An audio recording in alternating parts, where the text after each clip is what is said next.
In today's video, we will be comparing the Fuji 16-55 f2.8 with the mighty Fujifilm kit lens, the 18-55mm f2.8 to f4.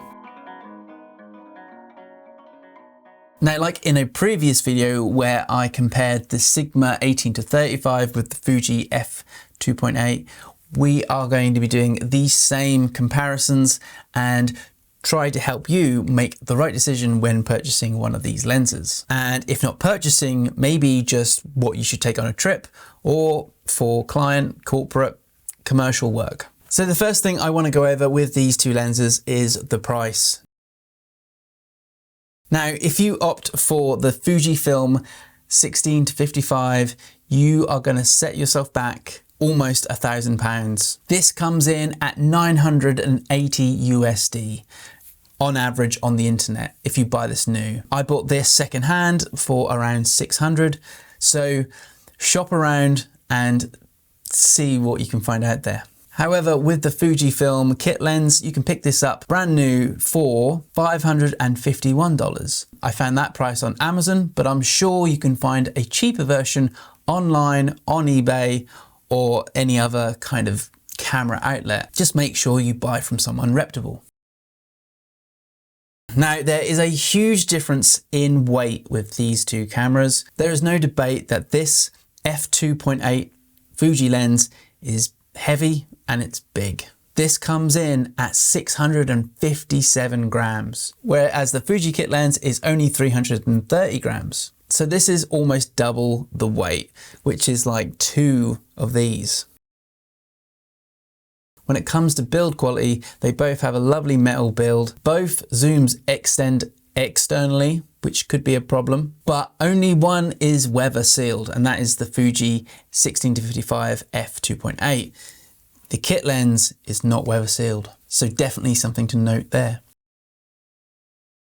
And the general size comparison of these two, as you can see, is huge. This one is far bigger and far weightier. So if you are thinking of traveling with a lens, maybe the Fuji is your best option. So when it comes to focusing, the autofocus in both these lenses differs quite substantially. The f2.8 here really rules roost. It is pin sharp. It is so quick and so quiet. The linear motors in this lens are extremely fast. The autofocus in the Fuji kit lens does have a lot to be desired. Using autofocus in this lens is definitely an achievement. I've had this lens for a long time, and with video work, it can be very, very tricky. When it comes to manual focus, both of these lenses are fly-by-wire, or focus by wire, which in essence can be trickier to nail focus manually. Also, both the focus rings on these lenses are equally small. I think Fujifilm have definitely tried to make these autofocus lenses, but when it comes to autofocus, I do think the f2.8 is far superior. Now let's talk about focal length. There's only 2mm in difference between these two lenses, but I do think those 2mm in the f2.8 make a huge difference, as you can see here. So that makes it equivalent to 24 to an 83 on the f2.8, where it's 26 to 83 on the kit lens. Now let's talk about stabilisation. In the f2.8, there is no optical image stabilisation, but in the Fuji kit lens, there is. This OIS provides optical image stabilization equivalent to 4 stops, which is really something if you're using a camera like the X-H2S. But having said that, if you have the X-H2S, then the Fuji f2.8 can be stabilized in post. But for video and you are looking for stable footage, then the kit lens will win out here. Okay, let's talk about aperture and low light. So the Fuji 16-55 has a constant aperture of 2.8. So that's an f-stop of 2.8 at 16mm and 55. Whereas the kit lens has a variable aperture ranging from 2.8 at 18mm to 4 at 55. I'd say both of these lenses aren't fantastic in low light, but with the OIS in the kit lens, you are able to get more stabilized footage in lower light conditions. But this has the overall constant aperture, which again is going to help when zooming in all the way at 55mm. So neither is fantastic, but they have their pros and cons.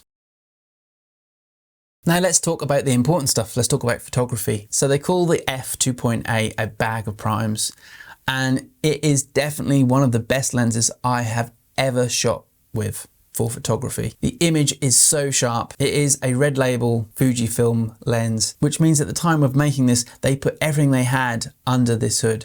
This came out in 2015 and it still is rocking the world with such a high quality performance. Now with the kit lens, like I said before in this video, this has OIS, which means you're going to get more stabilized, crisp, sharp image when you switch on the OIS. This is one of the best kit lenses I have ever used with any system. I have made multiple videos about this lens and it is phenomenal when it comes to photography. If you are a travel or street photographer, this is a perfect lens to run around town, head to different countries, because it is so inconspicuous. It takes amazing stills and the quality is outstanding. It would be very hard to distinguish which of these would be better for photography.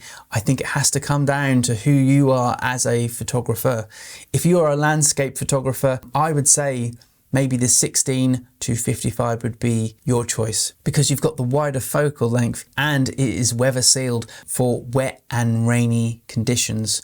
So you know that your gear is going to be good and safe. However, if you are a street photographer, travel photographer, I do think that maybe the kit lens is for you. This is inconspicuous, it's light, half the weight of the f2.8, and it takes absolutely stunning images. Like I said, there's not too much between these two lenses in terms of photography. Now, when it comes to videography, I have to say that the kit lens is phenomenal. It has the OIS to stable your footage. It is small, it is discreet, but the only downside about the kit lens is that the autofocus is pretty bad. It loves to hunt, especially if you are zoning in on a particular subject. But in no way does that mean that the f2.8 is no good for video. It just means that you may have to do a little bit more post-production in stabilizing your footage afterwards. I do like that the focal length is a little bit wider and you have that constant aperture of 2.8, which is a lovely feature to have. It is heavy, it is weighty, it's pretty big, but I have to say that the autofocus on this outperforms the kit lens. Once again, I think you're going to have to look at the position you're in deciding what lens you would choose. So in conclusion, this is a difficult video to make. These are both brilliant, fantastic lenses. No doubt, there's hardly anything between them. I think if you're choosing to purchase one of these lenses, size and price is quite a big factor. The autofocus, there's focal length, there's image stabilization, low light capabilities, all of those things we went over. You just have to find what might be right for you. If you are a landscape photographer, I do think that this f2.8 could be the perfect fit for you. If you are a hybrid shooter, I think that the kit lens could be for you. There are multiple scenarios where either lens could be for you. I could say that this is definitely for street photography with the wide focal length that you receive on this compared to this one. However, this could be perfect for travel just because of the light and portability. It's a difficult one to do. I know there are many videos on this subject. This is just me putting my hat in the ring, trying to help you make your decisions. I cannot speak highly enough about the kit lens. It has always performed so well with me and it has come on numerous trips. This is new to me, so this is kind of a new thing I've got going on with the 2.8, but already I can see why so many people rant and rave about this lens. Look, I hope I've been able to help you out here. It is such a tricky thing trying to buy the right lens for your system. Believe you me, that's why we make these videos. So if I have shed any light onto why you should get one or the other, please let me know. Let me know which one you've got. Let me know if you've got both. Let me know if you think both are terrible. I'm interested. I just like to know people's thoughts on certain types of gear. Anyway, thanks for watching. Let's make some waves. and I'll see you in the next one. Thanks for watching.